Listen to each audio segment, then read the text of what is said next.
ಶ್ರೀ ಗಣಪತಿ ಶಾರದಾ ಗುರುಭ್ಯೋ ನಮಃ. ಯತ್ರ ಯೋಗೇಶ್ವರ ಕೃಷ್ಣೋ ಯತ್ರ ಪಾರ್ಥೋ ಧನುರ್ಧರಃ ಯತ್ರ ಶ್ರೀ ವಿಜಯ ಭೂತಿರ್ಧ್ರುವ ನೀತಿರ್ಮತಿರ್ಮಮ.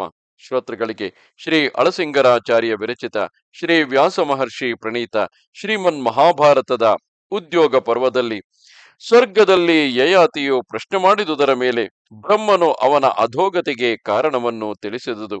ಈ ಯಯಾತಿಯ ಚರಿತ್ರವನ್ನು ನಾರದನು ಕೌರವ ಸಭೆಯಲ್ಲಿ ಹೇಳಿ ಆ ಯಯಾತಿಯ ದೃಷ್ಟಾಂತವನ್ನು ತೋರಿಸಿ ದುರ್ಯೋಧನನಿಗೆ ಮನಸ್ಸಿನಲ್ಲಿಯಾದರೂ ಗರ್ವ ಪಡಬಾರದೆಂದು ಹೇಳಿದುದು ಎಂಬ 123ನೆಯ ಅಧ್ಯಾಯಕ್ಕೆ ಸ್ವಾಗತ. ಆಮೇಲೆ ನಾರದನು ಕೌರವ ಸಭೆಯಲ್ಲಿ ಇದ್ದವರನ್ನು ಕುರಿತು ಹೀಗೆ ಯಯಾತಿಯು ಬಹಳ ಗುಣಾಢ್ಯರು ಯಜ್ಞಶೀಲರು ಆದ ತನ್ನ ದೌಹಿತ್ರರಿಂದ ತಿರುಗಿ ಸದ್ಗತಿಗೆ ಪಾತ್ರನಾಗಿ ಅವರನ್ನು ಕಳುಹಿಸಿ ತಾನು ಸ್ವರ್ಗವನ್ನು ಸೇರಿದನು. ಅವನು ಅಲ್ಲಿಗೆ ಹೋದ ಕೂಡಲೇ ನಾನಾ ಪುಷ್ಪಗಳ ಸುವಾಸನೆಯುಳ್ಳ ಸುಗಂಧ ತೀರ್ಥದಿಂದ ಅಭಿಷಿಕ್ತನಾಗಿ ಸುಗಂಧ ವಾಯುವಿನಿಂದ ಆಲಿಂಗಿತನಾಗಿ ತನ್ನ ದೌಹಿತ್ರರು ತನಗೆ ಕೊಟ್ಟ ಪುಣ್ಯ ಫಲದಿಂದಲೂ ತನ್ನ ಸತ್ಕರ್ಮಗಳಿಂದಲೂ ಶಾಶ್ವತವಾದ ಸ್ವರ್ಗವನ್ನು ಪಡೆದು ಮೊದಲಿಗಿಂತಲೂ ಅಧಿಕ ತೇಜಸ್ಸಿನಿಂದ ಬೆಳಗುತ್ತಿದ್ದನು. ಇವನನ್ನು ಗಂಧರ್ವರು ತಮ್ಮ ಗಾನಗಳಿಂದಲೂ ಅಪ್ಸರಸಿಯರು ತಮ್ಮ ನರ್ತನಗಳಿಂದಲೂ ಗೌರವಿಸಿದರು. ದೇವದುಂದುಭಿಗಳು ಮೊಳಗಿದವು. ದೇವತೆಗಳು, ಋಷಿಗಳು, ಚಾರಣರು ಅವನನ್ನು ಸ್ತೋತ್ರ ಮಾಡಿದರು. ದೇವತೆಗಳು ಅರ್ಘ್ಯಾದಿಗಳಿಂದ ಅವನನ್ನು ಪೂಜಿಸಿದರು. ಹೀಗೆ ಯಯಾತಿಯು ಸ್ವರ್ಗಕ್ಕೆ ಬಂದು ನೆಲೆಗೊಂಡ ಮೇಲೆ ನಿಶ್ಚಿಂತನಾಗಿ ಶಾಂತ ಮನಸ್ಕನಾಗಿದ್ದಾಗ ಪಿತಾಮಹನಾದ ಬ್ರಹ್ಮನು ಅವನನ್ನು ಸಂತೋಷಗೊಳಿಸುತ್ತಾ ಅವನನ್ನು ಕುರಿತು ಹೀಗೆಂದು ಹೇಳುವನು. ಓ ರಾಜರ್ಷಿ, ನೀನು ಭೂಲೋಕದಲ್ಲಿ ಮಾಡಿದ ಕರ್ಮದಿಂದ 4 ಪಾದಗಳುಳ್ಳ ಧರ್ಮವನ್ನು ಸಂಪೂರ್ಣವಾಗಿ ಗಳಿಸಿದೆ. ಈ ಲೋಕವು ನಿನಗೆ ಅಕ್ಷಯವಾಗಿ ಎಂದೆಂದಿಗೂ ಶಾಶ್ವತವಾದುದೆ. ನಿನ್ನ ಕೀರ್ತಿಯು ಶಾಶ್ವತವಾದುದೆ. ಆದರೆ ನಿನ್ನ ತಪ್ಪಿನಿಂದಲೇ ನೀನು ಆ ಸ್ವರ್ಗ ಗತಿಯನ್ನು ಕೆಡಿಸಿಕೊಂಡೆ. ನಿನ್ನ ಮನಸ್ಸು ಅಜ್ಞಾನದಿಂದ ಆವೃತವಾಯಿತು. ನಿನ್ನ ಮನಸ್ಸಿನಲ್ಲಿ ಹುಟ್ಟಿದ ಅಹಂಕಾರವೇ ಇದಕ್ಕೆ ಕಾರಣವು.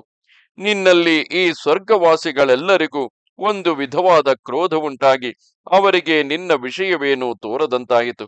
ಸ್ವರ್ಗದಲ್ಲಿ ನಿನ್ನ ಕೀರ್ತಿಯು ಪ್ರಖ್ಯಾತವಾಗಿದ್ದರೂ ನೀನು ಯಾರೆಂಬುದೇ ಅವರ ಮನಸ್ಸಿಗೆ ತಿಳಿಯದಂತಾಯಿತು. ಅದರಿಂದಲೇ ನಿನಗೆ ಅಧೋಗತಿಯು ಬಂದಿತು.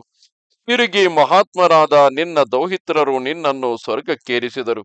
ಮೊದಲು ನಿನ್ನ ಸತ್ಕರ್ಮಗಳಿಂದ ಗಳಿಸಿದ ಸ್ಥಾನವನ್ನು ತಿರುಗಿ ನೀನು ಹೊಂದುವವನಾದೆ.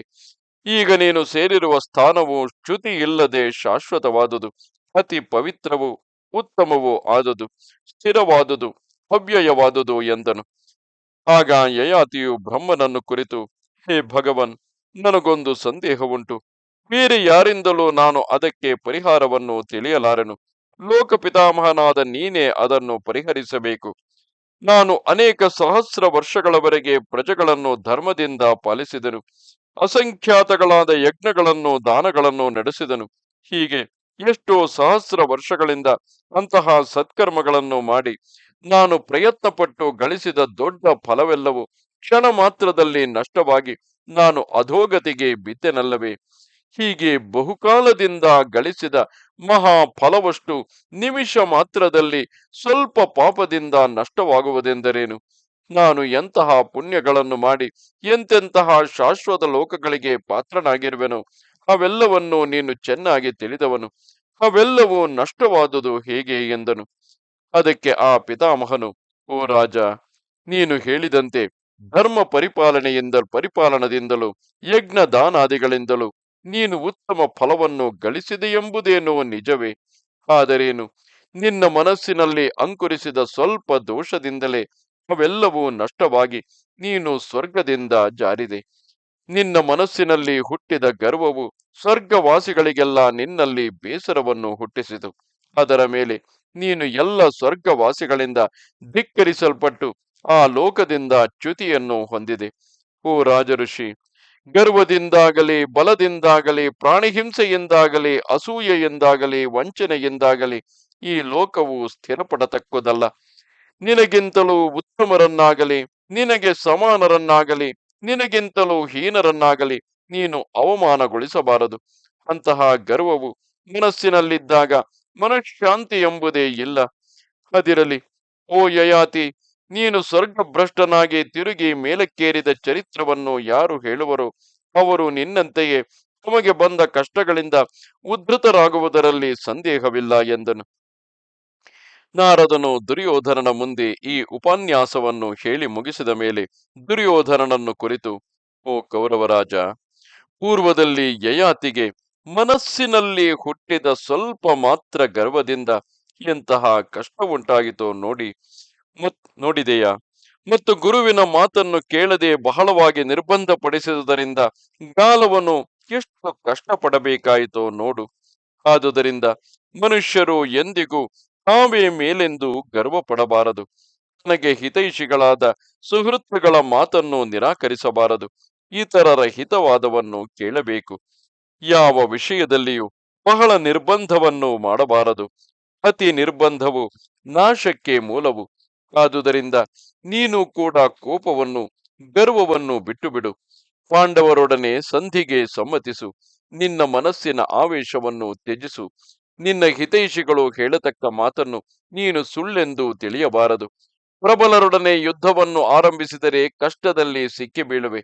ಓ ರಾಜ, ಮನುಷ್ಯನು ಯಾವ ದಾನವನ್ನು ಮಾಡಿದರು, ಯಾವ ಕರ್ಮವನ್ನು ನಡೆಸಿದರು, ಯಾವ ತಪಸ್ಸನ್ನು ನಡೆಸಿದರು, ಯಾವ ಯಜ್ಞ ಕಾರ್ಯವನ್ನು ಮಾಡಿದರು ಅದಕ್ಕೆ ಎಂದಿಗೂ ನಾಶವಿಲ್ಲ, ಅದಕ್ಕೆ ಕ್ಷೀಣತೆಯೂ ಇಲ್ಲ. ಮತ್ತು ಮಾಡಿದವನು ಅದರ ಫಲವನ್ನು ತಾನೇ ಅನುಭವಿಸಿ ತೀರಬೇಕಲ್ಲದೆ ಮತ್ತೊಬ್ಬನು ಅದರ ಫಲವನ್ನು ಅನುಭವಿಸಲಾರನು. ದುಷ್ಕರ್ಮಗಳ ಫಲವು ಅದರಂತೆಯೇ. ಈ ಮೇಲಿನ ನೀತಿ ವಾಕ್ಯವು ಅನೇಕ ಶಾಸ್ತ್ರಗಳನ್ನು ತಿಳಿದು ಕಾಮ ಕ್ರೋಧಗಳನ್ನು ಜಯಿಸಿದ ಮಹಾತ್ಮರಿಂದ ವಿಚಾರಪೂರ್ವಕವಾಗಿ ನಿರ್ಧರಿಸಲ್ಪಟ್ಟಿದೆ. ಯಾವನು ಈ ಹಿತವಾದವನ್ನು ಚೆನ್ನಾಗಿ ಮನಸ್ಸಿಗೆ ತಂದುಕೊಂಡು ಅದರಂತೆ ನಡೆಯುವನು, ಅವನು ಧರ್ಮ ಕಾಮಾರ್ಥಗಳೆಂಬ ವಿವರ್ಗಗಳನ್ನು ಪಡೆದು ಸಮಸ್ತ ಭೂಮಿಯನ್ನು ಅನುಭವಿಸುವನು.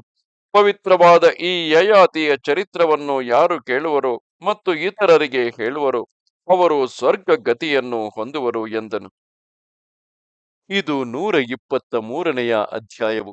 ನಮಸ್ತೆ ಶಾರದೆ ದೇವಿ, ಕಾಶ್ಮೀರ ಪುರವಾಸಿನಿ, ತ್ವಾಮಹಂ ಪ್ರಾರ್ಥೆಯೇ ನಿತ್ಯಂ, ವಿದ್ಯಾದಾನಂಚ ದೇಹಿಮೆ.